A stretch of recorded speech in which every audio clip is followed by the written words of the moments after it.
Welcome to TechSoft tutorial. In this video, I'll show you how to reset your Mozilla Firefox to its default settings. Ensure to watch to the very end and don't forget to like and subscribe to TechSoft for more videos. Now let's begin. Open up Mozilla Firefox browser in your PC. At the top right hand of the screen, you click on the three dots to open up the menu. Locate and click on Help. Then you click on More Troubleshooting Information. Once it's opened, click on the Refresh Firefox button here.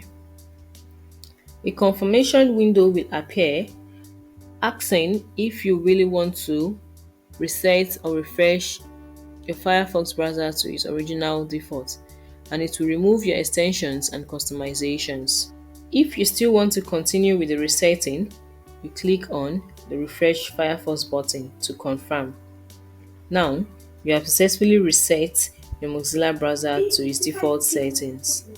Thanks for watching the video. See you in the next video.